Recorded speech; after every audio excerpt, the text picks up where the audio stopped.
Cikgu Farin Hashim. So macam biasa, macam seperti malam-malam sebelum ni, hari ni kita nak borak santai. Okay, so malam ni saya nak story permulaan macam mana saya start jadi cikgu dan mengajar menjahit kepada orang-orang yang beginner, yang baru start nak belajar menjahit kan. Kayaknya macam mana saya bermula dengan mengajar orang menjahit. Okay, first saya nak story. First, masa saya belajar dekat UiTM Shah Alam, sebelum ni saya dah share, saya dah story kan. Saya belajar dekat UiTM Shah Alam. Waktu tu saya tak tahu pun mana yang saya ni boleh mengajar. Sampai kan ada kawan-kawan saya, dia tak tahu kan, dia tanya saya. Lepas tu saya hanya ajar bercakap. Ajar dia. Saya tak tunjuk bila guna mesin. Mesin jahit. Lepas tu kawan saya cakap, kau ni boleh mengajar lah, dia kata. Lepas tu seorang lah classmate saya. Lepas tu saya jumpa kenal kawan saya ni, dia study kat tempat lain. Lepas tu dia pun ada cakap, dia kata nampak kau ni macam boleh mengajar orang lah, dia kata. Tapi saya tak suka, mak saya cikgu tau, tapi saya tak suka mengajar. Saya memang tak nak, dia nak saya jadi lecturer ataupun cikgu macam dia. Tapi saya tak ada passion dekat situ sebenarnya. Saya pun lepas habis belajar, saya buatlah. Saya macam buat apa yang saya nak. Saya suka berniaga apa semua. Sebabnya rezeki tu, sebab mak kan dia nak saya mengajar orang. Rezeki saya banyak dekat bila saya mengajar lah. Bila saya mengajar tu makin ramai orang. Sampai kan dulu first saya, waktu tu mak saya dia pujuk lah saya suruh balik. Sebab saya selama ni, saya daripada Form 1, Form 5, lepas tu diploma 3 tahun, degree 3 tahun. Saya memang tak selalu kat rumah, kena duduk hostel. Memang dah lama. Lepas tu dah habis belajar pun saya still lagi duduk dekat Shah Alam. And then lepas tu macam tak balik rumah lah. Tapi mak saya dia bukannya duduk kat Senawang tau. Sekarang kan saya kat Senawang kan. Mak saya duduk dekat Bahau. Cuma saya meniaga dekat Senawang ni, kiranya macam dia datang rumah tu dalam seminggu sekali je. Kita jumpa dekat Senawang biasanya. Jumpa seminggu sekali je. So dia nak saya pindah kat situ supaya dia nak jumpa saya setiap minggu lah. Akhirnya lagi dekat lah berbanding saya duduk kat Shah Alam. Lepas tu dia nak pujuk saya, dia sewa store tau dulu. Bilik tu dekat dalam kedai. Dia bilik tu sebenarnya memang store. Bilik tu kecil je. So saya bermula menyewa ruang di dalam store, di dalam kedai. Ruang store di dalam kedai. Memang sangat kecil, muat untuk letak meja 2. Lepas tu kat tepi tu ada sinki, mesin 2, and then saya boleh letak rak je. Rak kiri kanan, lepas tu ada baju sikit kat tepi. Saya bermula dengan kat situ lah. Dulu saya just ambil tempahan je. Sebenarnya saya nak buat, awalnya saya nak jual baju ready to wear. Baju yang dah siap. Lepas tu macam buat benda tu kan modal dia kan besar kan. Lepas tu ramai pula orang nak suruh hantar tempahan. Biasalah kalau orang tahu you ni menjahit, you tak buat marketing pun orang tahu, dia akan hantar you kain untuk buat tempahan, buat baju dia macam tu. Lepas tu saya pun buatlah banyak tempahan kan. Bila saya pindah kat sana, saya punya customer tu macam susah nak dapat. Sebabnya daripada Shah Alam tu dah jauh. Customer daripada Shah Alam tu nak ke sini dah jauh kan. Struggle dia kat situ. And then macam kawan saya cakap lah, dia kata mana kau mengajar orang sebab kau kan pandai mengajar. Dia cakap macam tu. Lepas tu saya pun okey lah.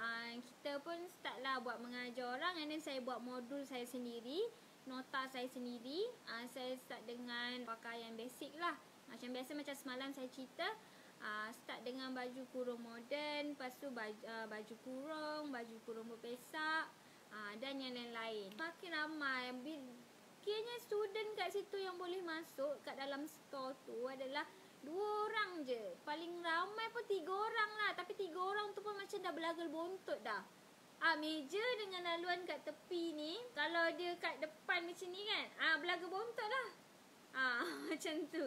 Memang kecil. Lepas tu bila dah lama-lama tu, saya pun paksalah sewa studio dekat tempat lain, tempat yang lebih besar lah. Kira studio saya sendiri. Bila saya dah ada studio besar, and then daripada situ dah makin banyak lah, dah makin ramai, saya dah boleh ambil student banyak. Okey, itu adalah salah satu cerita saya macam mana saya mengajar menjahit. Okey, tadi saya nak cerita satu story.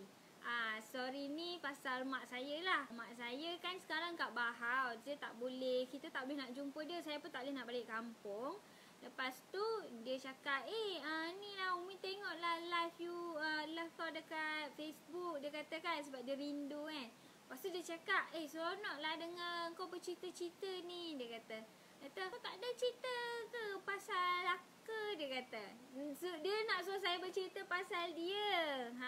Macam tu. Bila saya dah start menjahit ni sebenarnya adalah kehendak dia lah jadi cikgu. Sebab saya ni memang awalnya saya tak suka mengajar orang. Tapi sebab saya ada skill tu, sebab mak saya cikgu, and then saya ada skill mengajar orang tu.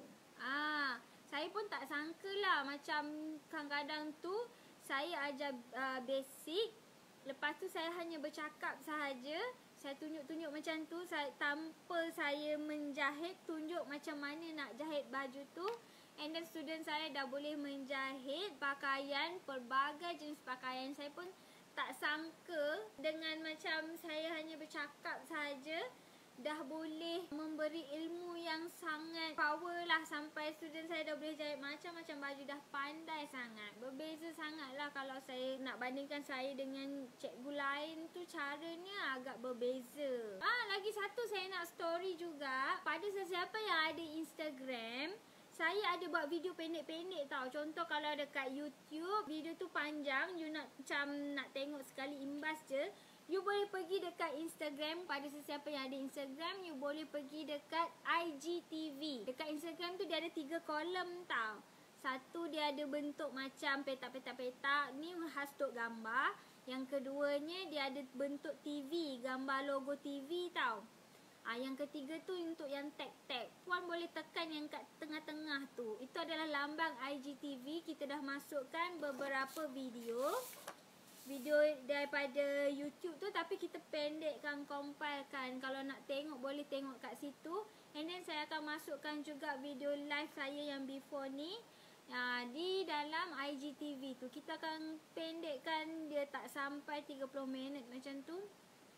Video tu. Kalau untuk video pendek-pendek, kita letak dalam 2 minit hingga 3 minit je. Okay, and then kalau untuk pengetahuan semua, apa modul yang saya ajar tu adalah pola advance tau.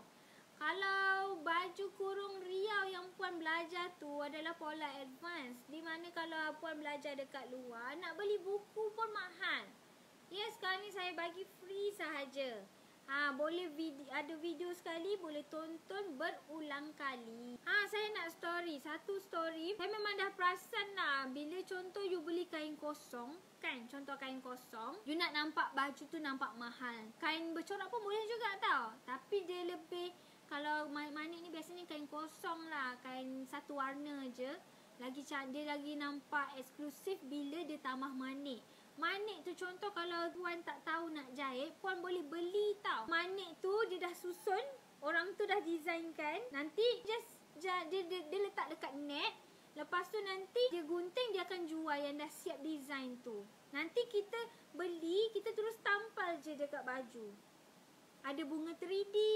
Biasanya harga dia dalam RM2 satu bunga tu, RM2-3. Kalau bunga dia besar, RM3.50. Ada yang RM4. Betul sekarang ni dia punya advance sampai manik tu ada gam kat bawah. Dia boleh iron je. Betul. Pernah dengar tak? Pernah nampak tak? Manik tampal macam kat tudung bawal. Ya, lebih kurang. Tapi dia ada manik yang timbul-timbul tau. Manik yang macam manik bunga 3D. Saya tak tahu pula nak tunjuk kat sini. Dia bunga 3D tau puan. Dia manik-manik timbul yang ada start apa semua tu, dia akan design. Lepas tu dia jual benda tu. Senang. Tak payahlah nak fikir apa semua. Sekarang semua online. Puan pilih je, nanti order dekat dia. Biasanya kalau puan ada Instagram, kan? Puan boleh tekan ke hashtag tu, type je manik bunga 3D ke,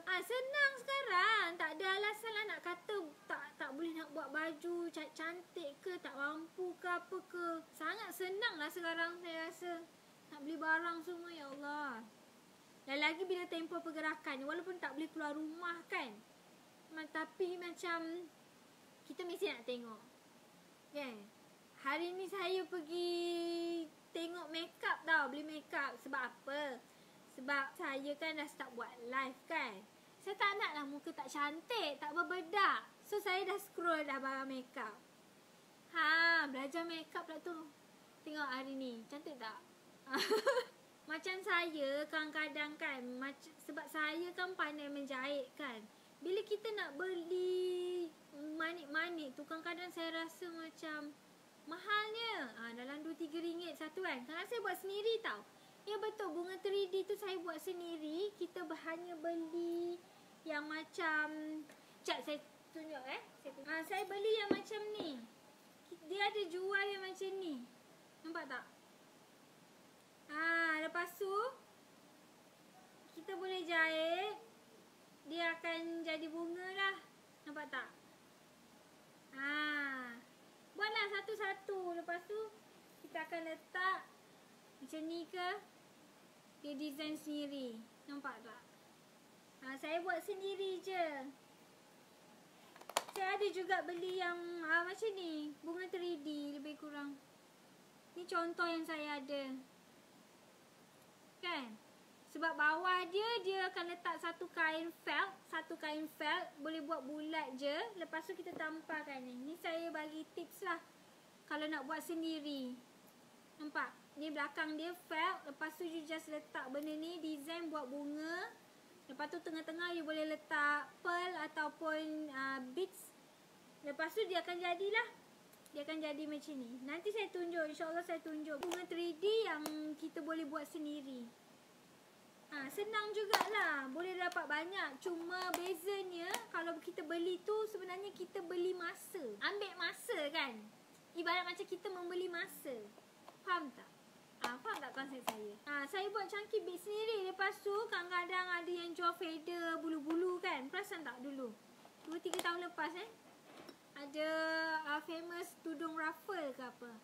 Dia ada jual bulu-bulu kan. Tudung bulu-bulu keliling kan. Time tu saya pasang jugalah. Ada juga saya pasang dekat saya punya dress. Saya letak kat pinggang. Kat pinggang sini kan. Bulu-bulu tu. Lepas tu ada manik. Cantik sangat. Kalau buat dress, cantik sangat letak dekat pinggang. Ya. Yang ini adalah pola basic. Akhirnya sangat sesuai untuk beginner baru nak start menjahit. Baju dia dalam ni bukan pola advance. Maksudnya dia basic yang macam senang untuk beginner faham. Lepas tu kita ada ajar macam mana cara nak ukur, ambil ukuran. Lepas tu nampak macam mana nak ambil ukuran. Lepas tu kita ada jadual macam mana nak ukur, buat pola, nak sedap dekat ketiak dengan sedap dekat dada. Boleh tengok dekat link Shopee. Kalau ada akaun Shopee tu kan keluar Shopee kan. Kadang-kadang dia keluar notification. Ni ada sale lah, ada sale raya lah, apalah kan. Ya. Nanti boleh sebab tu kena follow, tekan follow punya akaun kedai tu. Follow kat situ.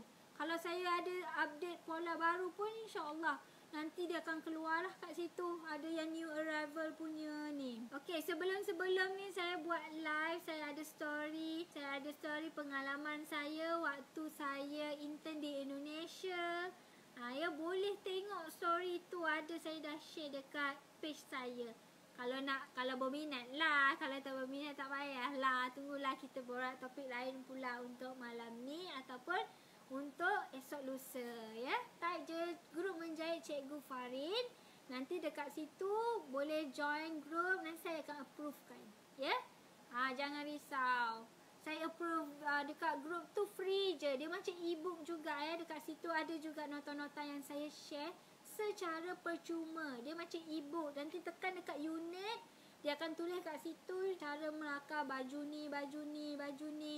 Apa yang saya pernah live before ni, dia punya nota saya share dalam grup tu. Boleh tengok. Kalau nak tengok video tutorial pun saya ada compile dengan tu. Contoh kalau tak dapat lagi, boleh pergi dekat YouTube channel saya Farin Hashim Class. You boleh belajar secara percuma dengan hanya tekan butang subscribe supaya you dapat notification setiap kali kami upload video. Okay? Okay, bye. Assalamualaikum. Bye.